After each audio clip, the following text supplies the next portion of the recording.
Welcome to Collingswood Listens. I'm your host, Grace Hopper, and today we're here with special guest Nate Link. Hi, Nate. Hello. Thanks How for are having me. you? I'm doing great. Thanks so much for coming on our show today. We're so excited to have you and to have your story nominated. I understand that you've been living in Collingswood for just about 6 years. Yep, 6 years. We moved in July 2017, so just over 6 years. Awesome. So I know we chatted yesterday on the phone about how many of the residents that are listening may know who you are from the murals that you did during the pandemic. Right.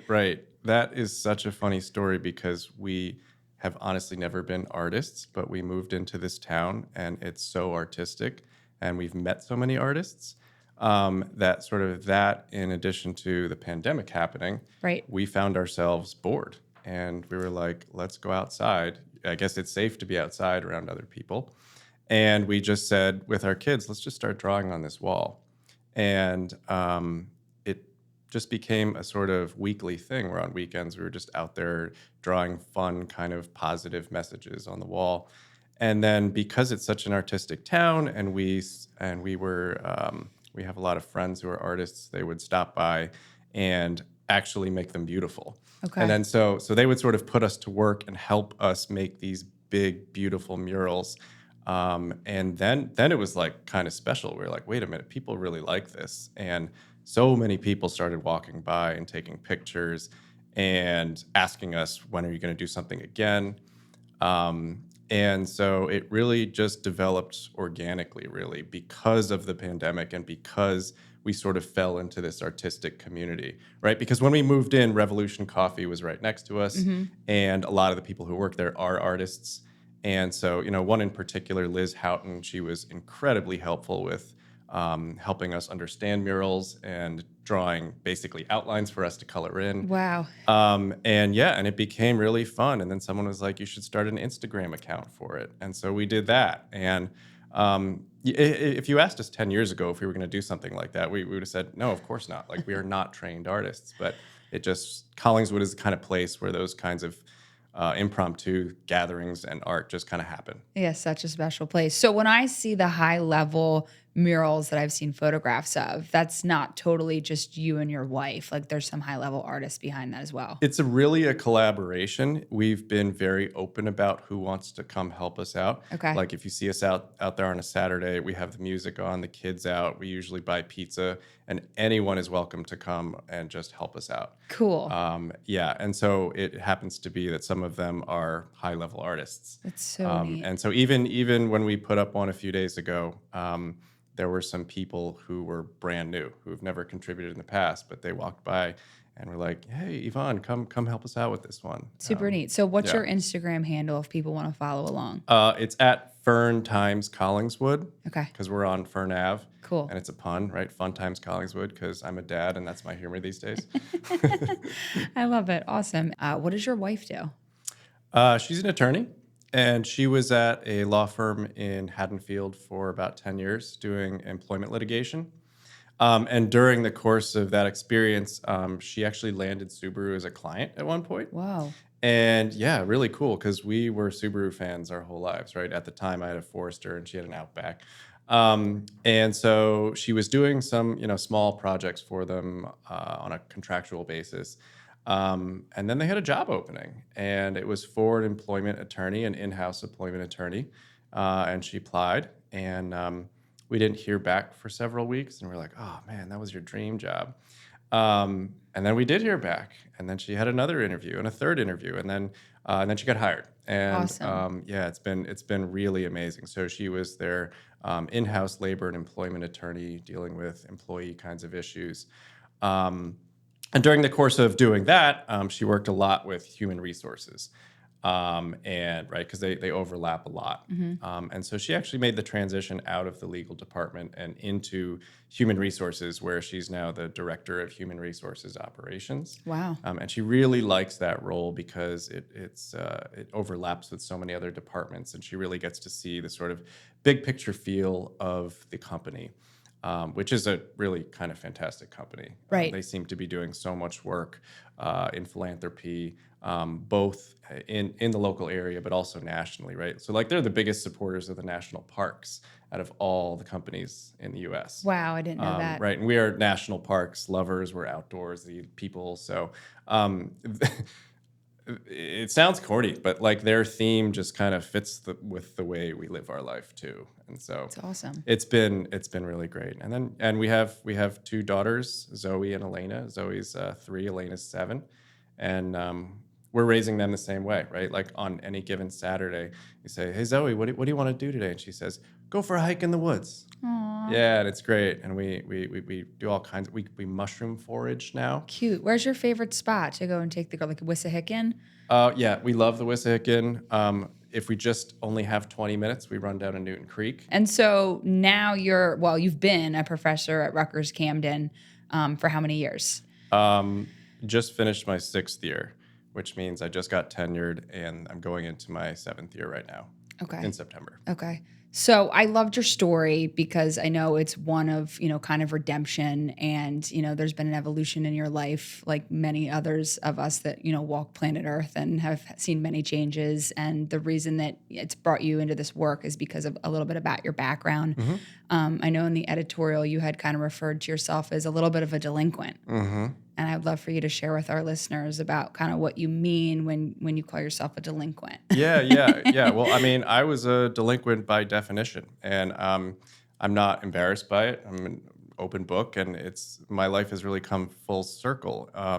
And so, yeah, when I was around 13, my parents got divorced, and I stopped doing well in school, and I got really into BMX bikes, and we would stay out really late all the time.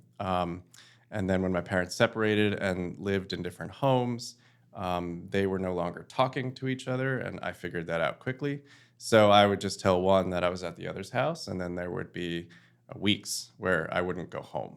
And you can imagine what a kid does when they are out for weeks on their own with their Right. kids on their bikes at night, Right. right? So naturally, we were getting into all sorts of trouble. Okay. It sort of bled into school where I didn't do well, and I got suspended several times and arrested a few times. I don't exactly know how to explain my behavior, but I think my parents' separation was a big part of it. Mm-hmm. And I was just a mad teenager, who was growing fast, probably had a lot of hormones, Mm-hmm. and just sort of acted out.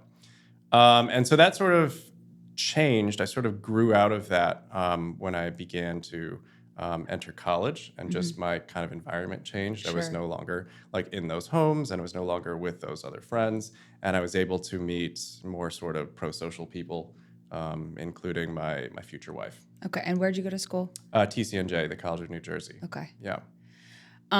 So can I ask what sort of things like were you doing to get in trouble with the law? Like were you like throwing rocks at cars? Like Yes, what are we talking actually, about? yeah. That's We what I'm did that. envisioning. We threw rocks at cars. We would shoot out windows with BB guns. So just reckless We threw bricks through teenager windows. stuff. We took a baseball bat to a Porsche once just Oh, for geez. no reason. I got arrested for drugs a few times. All kinds of silly stuff. Yeah. Just angry kids just Right. going out and being destructive. Right. And as I said, we were on BMX bikes, and had I not been on a BMX bike, I would have been arrested many more times. Wow. But we got chased by the police a lot, and I was just better at navigating the environment than the police were, Sure. right? So if they're chasing me on a bike and I come across a huge set of stairs, I'm jumping off the stairs, Right. and they're not catching me. Right. And so, yeah, it was just silly stuff like that. So tell me about how that kind of led you into your current occupation. Yeah, so I've sort of always been interested in explaining my own behavior. Like, why did I do that? Yeah. I'm kind of like introspective in that kind of way. Yeah. And so like I sort of gravitated towards sociology courses and stuff like that, thinking about human behavior and what factors sort of influence and shape people's behavior. And so I just started taking a bunch of those courses in college without thinking much about like, what am I going to do with this degree when I'm out, right? Right. So like I knew I didn't want to be law enforcement. And so if you're not going to be law enforcement, but you come out with like a sociology or criminology degree, what are you going to do? And so I started working in social work with other juveniles who were struggling, and sort of, at risk of getting incarcerated or even worse, killed, which happened a lot. And that sort of got me interested in that kind of field. And we all know we need a lot of work in that area, right? When you think about juvenile violence and juvenile detention and mass incarceration and all of these things. And so it just sort of hit me like, this is a career that I can pursue, and I can also use my sort of background to help sort of inform and help understand these problems that we need to address. Awesome. So the course that you actually teach over at Rutgers Camden is called what? I teach two. I teach the senior seminar called Ethics and Policy in Criminal Justice. And we sort of walk students through the criminal justice system and identify problems, and then try to pinpoint solutions to these problems, policy and legal solutions. And then I designed another course called Mass Incarceration, Reentry, and Justice. And this is a fun course because we call it an engaged civic learning course. And we learn about mass incarceration, the causes of mass incarceration, and then the second half of the course is what can we do about it? How do we fix mass incarceration? And so what the students do is they put together a comprehensive presentation on why criminal records are so harmful to people in terms of, it being a barrier to getting a job, and then what you can do about it. And what that means is criminal record expungement, or, getting your arrest and conviction wiped off of your record. And so they put together these long presentations about this, and we go out into the community and we deliver them at social service agencies and at the county jail in front of the people living there. Wow. And so it's a really kind of good way to be able to connect the classroom to the real world, so that the students see, okay, this is why learning this stuff matters. We can connect this to practice and change. Right. As someone who actually teaches all about this for a living, would you be able to kind of sum up in your words, in a kind of, I know this is like a loaded question, but in your words, the main reasons that the system is flawed and kind of how it's flawed?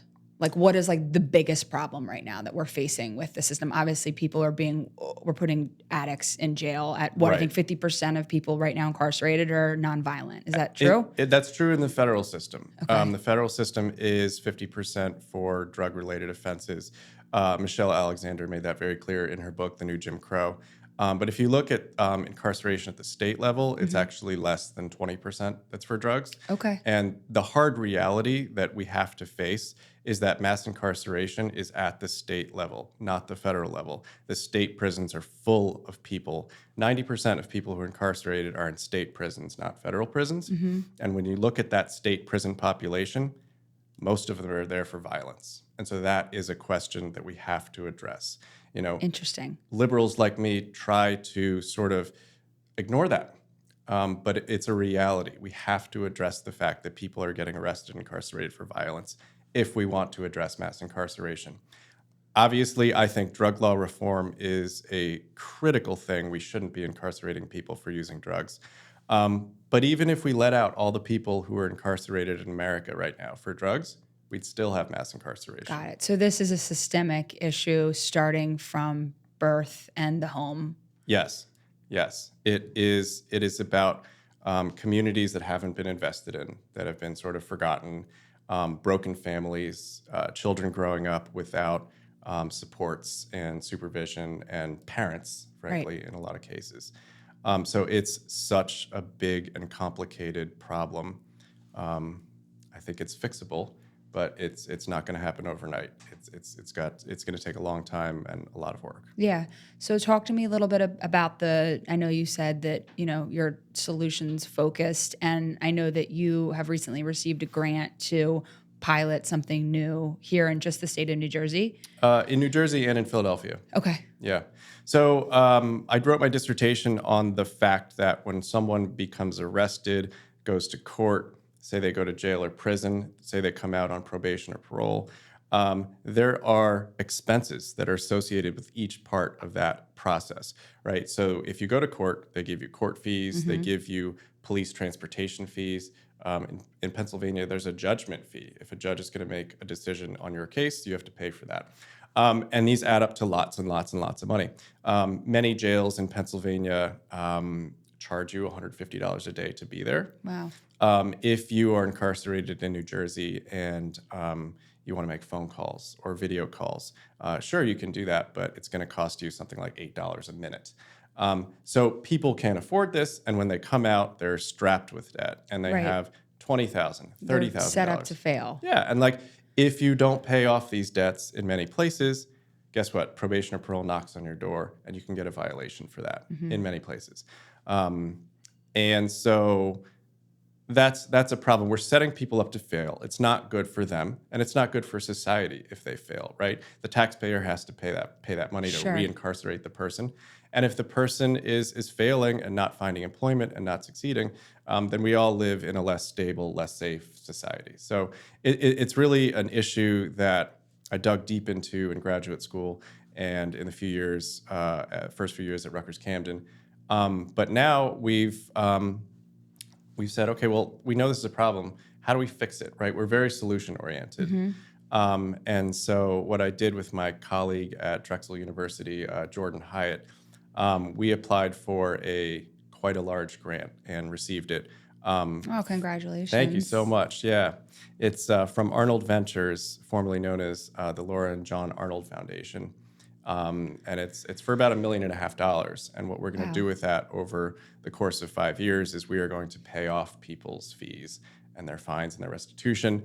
And we are then going to follow them over 5 years with interviews and surveys and arrest data to sort of document in a scientific way, like, what are the impacts of removing these financial barriers from people's lives? Right. How does it give them the ability, the opportunities to go out and find employment and mend those Right. relationships with their families and stay away from the system? Yeah. And all of these things. And so we're really excited about it because it's not common for academics to be able to test these policy solutions in these kinds of ways. That's awesome. Yeah. Super cool. Thank you. So where can people go to learn more about just, this topic and how deep this is? Like, what would you say if somebody was interested in?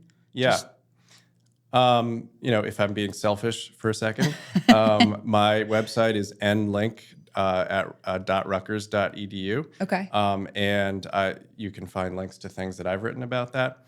There are various publications that highlight these things very well. The Marshall Project, which is a spinoff of the New York Times, writes a lot about these issues and are fantastic. The New York Times itself writes about these issues. And then more locally, I guess I can't think of another one right offhand, but if you go to my website, Follow me. You'll see some things that I've written. What about your Instagram? My Instagram is entirely. I try to like compartmentalize my I life. got it. So if you go to my Instagram, it's all pictures of, like, say, the Donkey's cheesesteak I ate yesterday, or murals, or my kids, or my garden, or something. Well, that's like fun that. too. And because Collingswood Living is all about, community and really we love, compelling stories, as I told you before. But I think that what residents here love is being more connected to their neighbor. So I'm sure there's a lot of people who want to follow along just for the murals and the dad jokes. Yeah. Oh, so I was talking about my personal Instagram, but yeah, the Fern Times Collingswood. No, one. and no, Yeah, and your yeah, yeah. personal, Yeah. just in general, just because you're a resident here. Yeah. So speaking of being a resident here, where could, where were some of the things that you do around town, and where do people find you when you're not working? And Yeah, that's a great question because I do work a lot from home. Okay.